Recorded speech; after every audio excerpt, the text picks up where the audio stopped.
Canadian author Oriah Mountain Dreamer, in her book The Invitation, says, I want to know if you can sit with pain, mine or your own, without moving to hide it or fade it or fix it.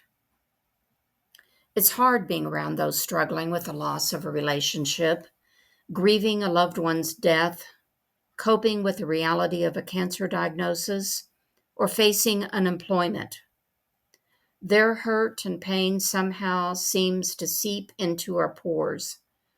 Our gut reaction tells us to do something, to make it all better, pretend it's not as awful as it feels, or even worse, get some distance from it all.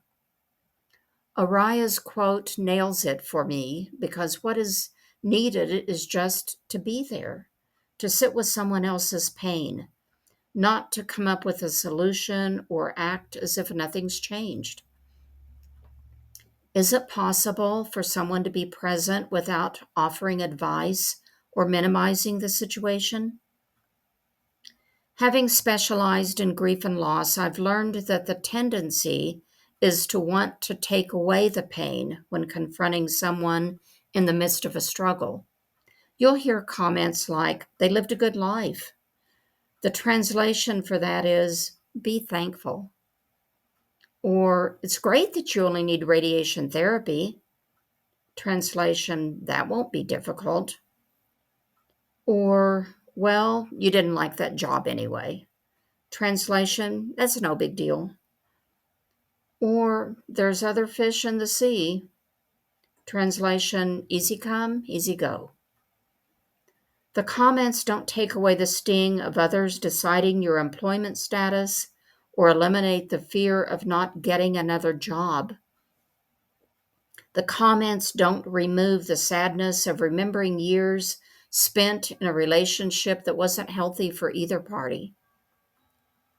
Such comments aim to put a positive spin on things and make everyone feel better, but they don't reduce the pain of missing a cherished relative or friend or diminish the fear of going through unfamiliar, scary treatments.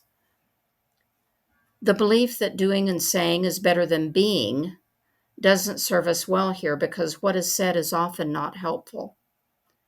It's not helpful to say, it's going to be okay, because one can't guarantee that. It's not helpful to say, let me tell you about my cousin who had lung cancer 15 years ago, because that's out of date information and not relevant. It's not helpful to say, I know just how you feel, because while you might have some understanding, you really can't know exactly how someone else feels.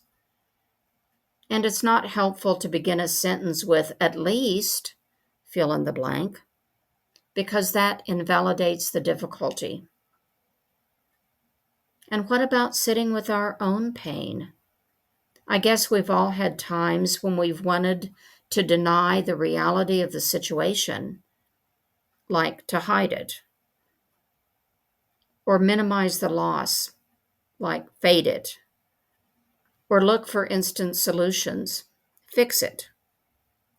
Grief experts will tell you that the only way to deal with loss is not to go around it, but through it.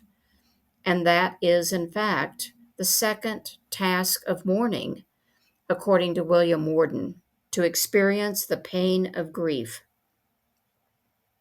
What prevents us from healing and moving forward in a healthy way is to deny the pain of loss. It hurts to learn that you have cancer. It hurts to experience a loved one's death. It hurts to be fired or downsized. It hurts to know a relationship has ended. But acknowledging our pain is how we begin to heal. Do you remember who was there for you during a difficult time? Do you remember who wasn't there? More people remember who wasn't there. Do you remember being there for others and their most challenging times? As hard as that is, I believe it's a privilege. I want to know if you can sit with pain, mine or your own, without moving to hide it or fade it or fix it.